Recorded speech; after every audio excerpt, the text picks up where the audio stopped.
Salut Darnaud, bonjour à tous. Aujourd'hui, je vous fais une petite vidéo, non pas sur un hymne, mais sur deux. Ah oui. Euh, donc le premier de tout le Rig Veda, un hymne à Agni, et le dernier, qui est aussi un hymne à Agni, de tout le Rig Veda. Hein, voilà. Donc, le premier et le dernier. Pourquoi? Alors, parce que je me suis dit, quand je le traduisais, j'étais en train de me demander pourquoi. Parce qu'il y a toujours, il y a rien au hasard. Hein. Dans tout ce qui a été fait autour du Rig Veda, il n'y a pas de hasard. Donc, je me demandais pourquoi le premier mandala avait 191 hymnes et pourquoi le dernier en avait 191 aussi. Et tous les autres ont des nombres d'hymnes qui sont différents. Euh, mais ceux-là, non. Hein, voilà, ils sont exactement pareils, alors que ils sont pas du tout de la même époque. Bon, alors je vais vous lire le premier. On va en parler après. Et puis après, on va aller voir le dernier. Et là, on en reparle un petit peu. Et puis on va voir euh, si on peut voir comprendre un truc, comprendre ça quoi. Donc voilà. C'est un hymne à Agni.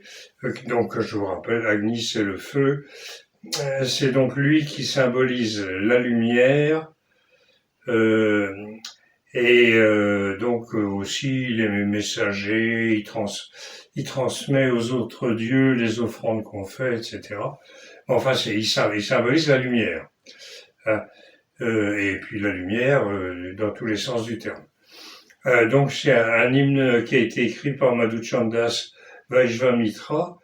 C'est donc de la famille enfin c'est un dérivé de euh, peut-être de Vasishta. Bon, enfin bref, c'est des histoires de Rishi. Moi, je les connais pas trop. Il faudrait pour ça trouver des. Il y a des livres, il y a des bouquins qui ont été faits, enfin des livres, des recueils ou des trucs qui ont été faits au fil des siècles et des millénaires par des brahmanes qui étudiaient l'Ayurveda pour essayer de le dater, de l'attribuer à tel ou tel rishi. Et, voilà. Quoi. Donc il faudrait retrouver ça. J'ai le nom quelque part, mais je l'ai pas retenu parce que on peut pas tout faire. La métrique, c'est simple, c'est un Gayatri. Un Gayatri, c'est 3 fois 8 pieds. Je chante Agni, celui qui va devant. Dieu est prêtre du sacrifice, le sacrificateur qui donne le plus de richesse. Voilà. Donc, je chante Agni, celui qui va devant. Dieu est prêtre du sacrifice, le sacrificateur qui donne le plus de richesse. Alors, je chante Agni, ok. Celui qui va devant, c'est la traduction du mot Purohita. Un Purohita, c'était un peu l'équivalent du chapelain qu'on avait chez nous dans la noblesse au Moyen-Âge et à la Renaissance. Et il y en a encore qui en ont peut-être, ça allez savoir. Et donc qui veille à ce que celui qui l'a embauché suive bien, fasse bien ait bien l'esprit comme il doit être, pardon. Et donc le Purohita, il est placé il a plus d'importance que celui qui est derrière. Voilà. Et donc, dans le sacrifice, il y a un Purohita aussi. Donc, Dieu est prêtre du sacrifice, donc il est en même temps prêtre du sacrifice, et en même temps il est Dieu, puisque c'est quand même lui, le Dieu Agni, le sacrificateur, qui donne le plus de richesse. La richesse spirituelle, bien entendu, parce que on est dans une affaire spirituelle. Agni, glorifié par les anciens ou les récents rishis, fait grandir les dieux ici. Agni, glorifié par les anciens ou les récents rishis, fait grandir les dieux ici, dans le sacrifice. Donc on peut invoquer quelqu'un d'autre. Agni, de toute façon, le fera grandir. Par Agni, qu'il obtienne la richesse et ainsi la prospérité chaque jour, glorieuse, abondante en hommes les plus héroïques. Par Agni, qu'il obtienne la richesse et ainsi la prospérité chaque jour, glorieuse, abondante en hommes les plus héroïques. Alors, qu'il obtienne la richesse, c'est celui qui offre le sacrifice. Il offre le Yajamana, il offre le sacrifice, ça lui coûte cher. Hein. Et puis bon, il faut absolument. Alors, c'était indispensable pour le fonctionnement de la société. Hein. Je vous l'ai déjà dit, on reviendra largement là-dessus. Ça fait disparaître l'ego. Hein. Pas simplement par la participation au sacrifice, mais c'est la consommation du soma. Hein, on boit le soma et on a une expérience spirituelle et pendant longtemps, l'ego, si on a une vraie bonne expérience spirituelle, l'ego, il disparaît et donc c'est pour ça qu'ils ont pu vivre pendant au moins, parce que ça a été plus long que ça, mais au moins 1500 ans, parce que là je prends les preuves archéologiques. Donc ça a duré 1500 ans à peu près, à quelques jours près, sans guerre, sans violence, sans étalage de richesse, sans esclavage, sans armée, enfin le contraire de toutes les autres civilisations. Retenez ça parce que ça, on en aura peut-être besoin un jour. Peut-être, on verra. Ô Agni, le sacrifice parfait que tu guides s'élève de tous les côtés. Il va assurément au Dieu. Ô Agni, le sacrifice parfait que tu guides s'élève de tous les côtés et va assurément au Dieu. Ouais. Agni, le sacrifiant, qui a des intentions de sage, véridiques, dont la gloire est éclatante, que ce Dieu vienne avec les dieux. Agni, le sacrifiant, qui a des intentions de sage, véridiques, dont la gloire est très éclatante, que ce Dieu vienne avec les dieux. Donc du coup aussi, Agni, il est le prêtre, celui qui offre et celui qui offre le sacrifice, c'est ce que je vous disais tout à l'heure. Toi, ô Agni, indépendamment de la part, tu rendras le peuple, tu rendras heureux le pieux. Ô Anguirras, tu es la vérité. Je recommence parce que j'ai un peu tendance à me prendre les pieds dans les pieds. Oh, pardon. Toi, ô Agni, indépendamment de la part, tu rendras heureux le pieux, ô Anguirras, tu es la vérité. À part la part de richesse hein, qu'on obtient ou qu'on obtient dans ces sacrifices. Tu rendras heureux le pieux, ô Anguirras, tu es la vérité. Le fameux Rita que certains traducteurs ont traduit par l'ordre cosmique. On voit ce que ça veut dire.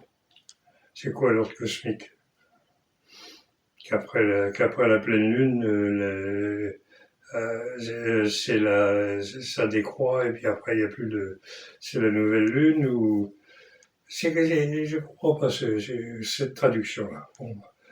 Bon, peut-être que quelqu'un m'explique ce que c'est que l'ordre cosmique. Par contre, la vérité, la réalité du monde, ah oui, là, oui, parce que quand on l'a connu, on comprend tout de suite. Par contre, pour le traduire avec des mots, c'est pas simple. Et puis là, il n'y a pas une question d'ordre cosmique. Enfin bon, on va pas y aller. On va pas rentrer trop dans les détails. Chaque jour, dans l'obscurité et la lumière, nous venons près de toi par la pensée, nous approchons apportant notre hommage. Chaque jour, dans l'obscurité et la lumière, nous venons près de toi par la pensée, nous approchons apportant notre hommage. Alors, dans l'obscurité et la lumière, alors oui, parce que ça démarre. En fait, il faut que l'effet du soma agisse au moment où le soleil se lève. C'est pour ça qu'ils avaient choisi le soma plutôt qu'une autre technique, parce qu'au moins là, t'es tranquille, tu sais que ça va agir en temps de temps. Voilà. Donc le temps de préparer le feu, d'écraser les plants de soma, tout ça. Donc et puis quand c'était prêt, on pouvait y aller et boire le truc. Et un quart d'heure après, un quart d'heure, une demi-heure après, ça agissait quand le soleil se levait, quoi. À ce moment-là. C'est très important. Donc alors, dans l'obscurité et la lumière, nous venons près de toi par la pensée. Ouais, il vaut mieux être concentré, hein, en tout cas. Nous approchons apportant notre hommage. Donc, ouais. Toi, le roi du sacrifice, le gardien illuminateur de la vérité qui s'élève, crois dans ton propre foyer. Le verbe croître, hein, pas croire. Toi, le roi du sacrifice, le gardien, je recommence. Toi, le roi du sacrifice, le gardien illuminateur de la vérité qui s'élève, crois dans ton propre foyer. Hein, voilà. Bon. Et on termine cet hymne-là avec le dernier, là. Ô Agni, sois pour nous facilement accessible, comme un père pour son fils, unis-nous au succès. Le succès, évidemment, c'est d'arriver à l'illumination. Hein. Alors, ô Agni, soit pour nous facilement accessible, donc que la lumière soit facilement accessible, comme un père pour son fils, unis-nous au succès. Donc, il faut que ça marche. Voilà. Donc ça, c'était le premier. Donc on voit bien, ça vous plante tout de suite l'ambiance. Ça, c'est une question de pure spiritualité. Et je ne parle pas de religion. Je ne parle pas de religion. Voilà. Donc on arrive au 10e mandala. 10e mandala, hymne 191, donc le dernier de tous. Et donc l'autre c'était l'hymne 1. Voilà. Ici c'est hymne 10, 191. Donc c'est un hymne à Agni, comme je vous le disais tout à l'heure, et à l'union. Bon, alors, c'est un rishi qui s'appelle Samvanana Angirasa. C'est de la famille des Angiras. Ouais, il y a 4 maîtres. Rien de... j'ai des Trishtup et puis des dérivés de Trishtup. Bon, voilà. Ô Agni, tu unis étroitement tous les aryas. Apporte-nous toutes les richesses quand tu es enflammé. Quand tu es enflammé, alors attendez, je vais décaler cette cochonnerie de logiciel qui est sur le chemin.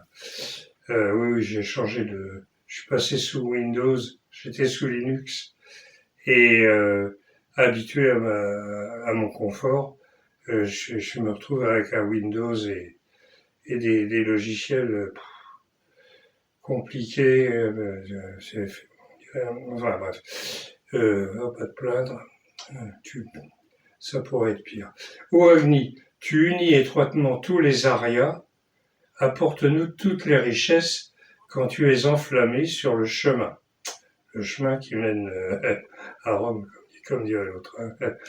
Tous les chemins mènent à Rome. Ceux qui mènent pas, c'est pas les bons chemins. Alors, tu unis étroitement tous les Aryas. Ah, le fameux mot Arya, oh là là, hein, qui a été utilisé à toutes les sauces, Aryens, les fameux Aryens, les Indo-Aryens, enfin, voilà, les nazis qui avaient récupéré ça quand même. Hein. Et il y a encore des gens qui continuent à se dire, oui, c'est un peuple qui est venu de l'extérieur apporter aux Indiens qui étaient des sauvages, puisqu'ils n'avaient pas notre magnifique intelligence et notre superbe culture. Il leur a apporté le sanskrit, les dieux, le Rigveda, peut-être pas le Rigveda parce qu'ils disent qu'ils l'ont écrit après, une fois qu'ils étaient installés sur la Sarasvati, qui était asséchée depuis 4 siècles. Passons. Et donc,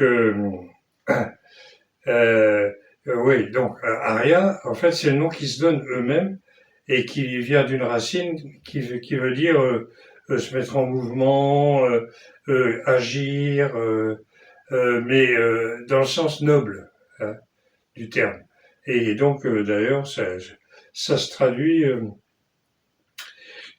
par noble. Voilà, noble, mais pas noble aristocrate, mais noble, quelqu'un de noble, quoi, quelqu'un de bien, hein, qui fait pas des coups en douce, etc. Et on peut, et ça c'est encore utilisé actuellement, on s'adresse à quelqu'un de respectable, on l'appelle Arya, et si on s'adresse à une femme qui est pareil, qui est respectable et tout, on dit Arié. Voilà, c'est le féminin. Mais bon, eux, ils se sont qualifiés eux-mêmes d'Aria, c'est tant qu'à faire. Voilà, donc je le relis. Ô Agni, tu unis étroitement tous les Arias, apporte-nous toutes les richesses quand tu es enflammé sur le chemin. Voilà. Venez ensemble, parlez ensemble, connaissez par vos esprits, puisque les anciens dieux connaissent la portion et la vénèrent. Hein? Alors, la portion, là, je pense que c'est... Oh, bordel.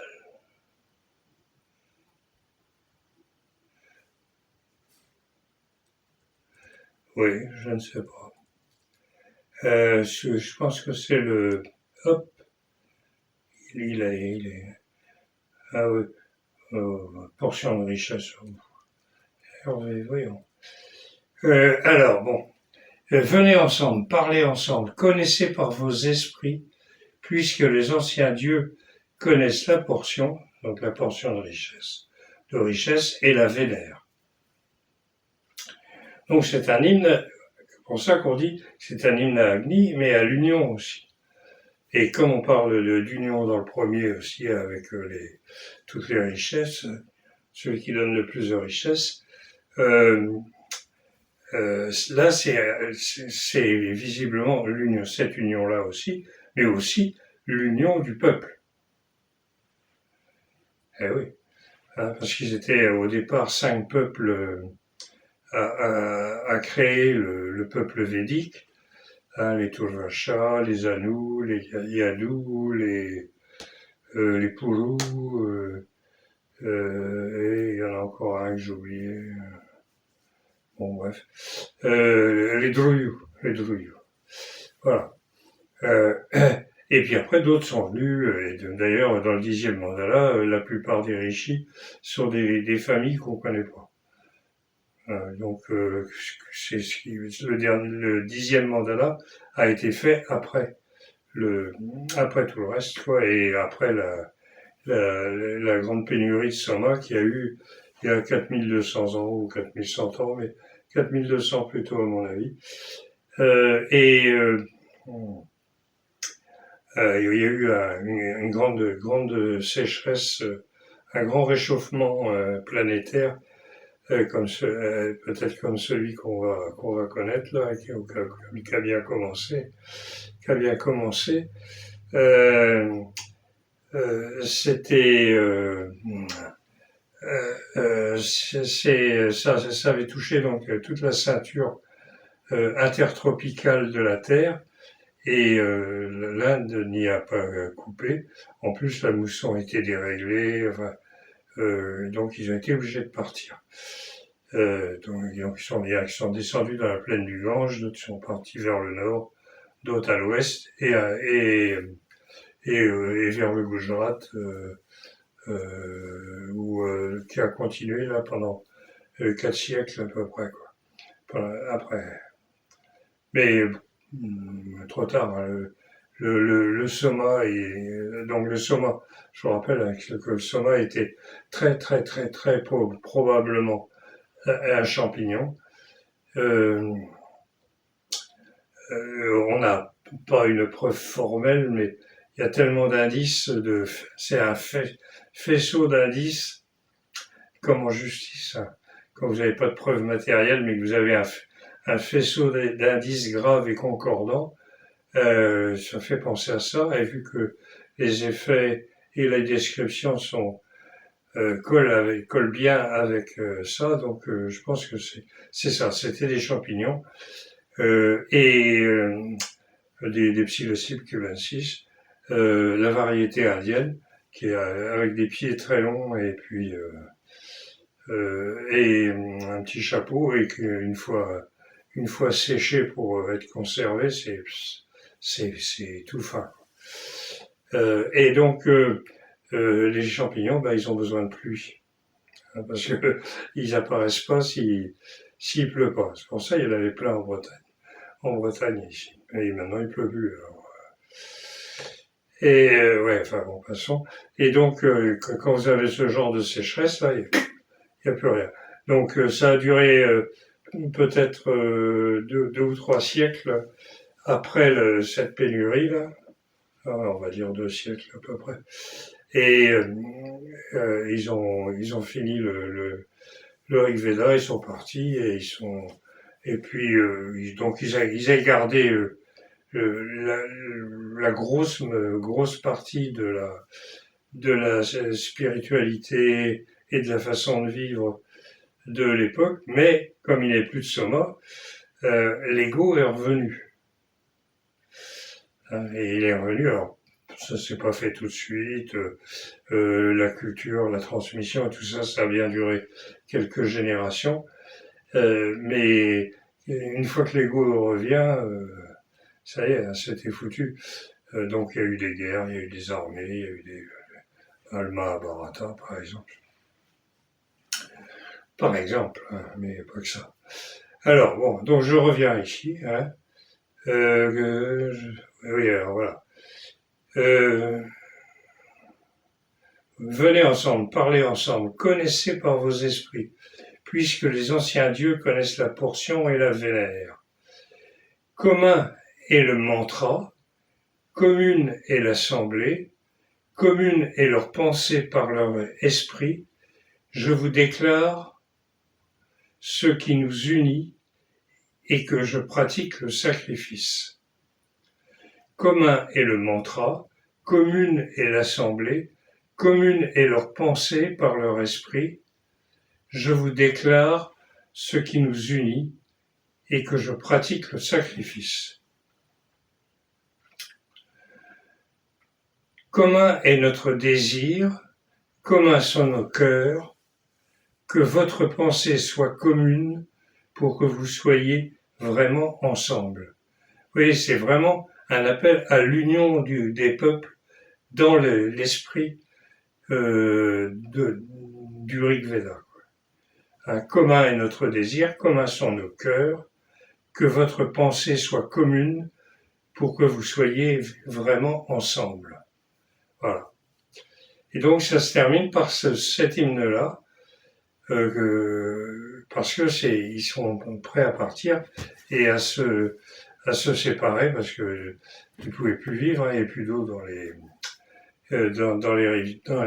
enfin la Sarasvati, la Drishavati était asséchée, la mousson déconnait complètement, et donc au départ ils ont évacué la vallée de la Sarasvati pour aller dans la vallée de l'Indus. Mais dans la vallée de l'Indus, il y avait déjà beaucoup de monde, et puis là, il y en arrivait beaucoup, parce que c'était le long de la Sarasvati, là, c'était là vraiment le cœur de la civilisation. Entre la Drishavati et la Sarasvati, le territoire là s'appelle le Brahmavarta.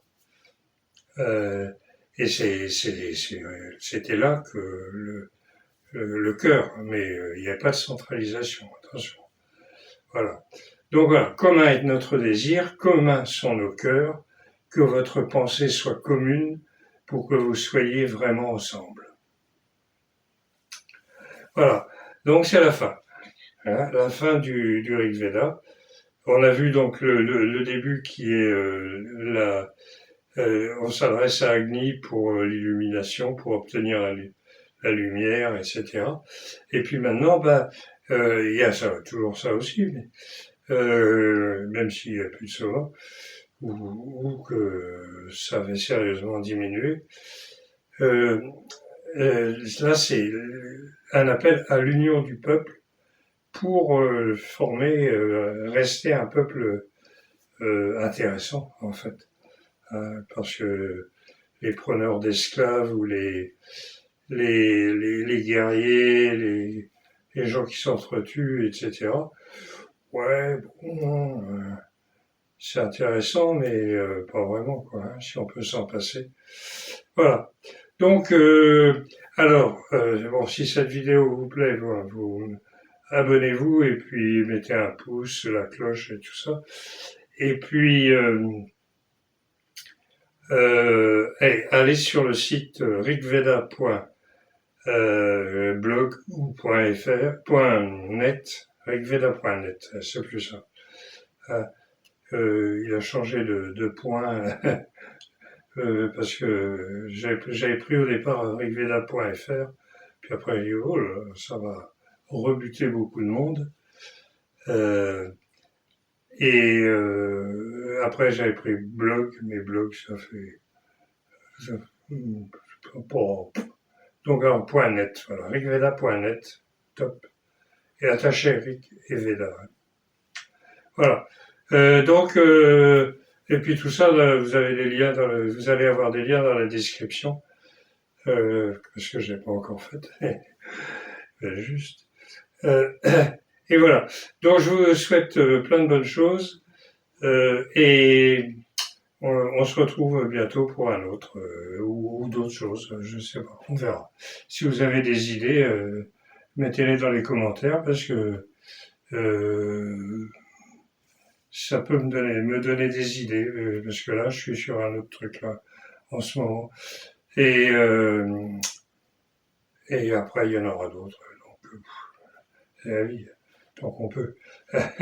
Allez, Kenavo dans l'eau et hasta siempre, comme disait l'autre. Allez, Kenavo.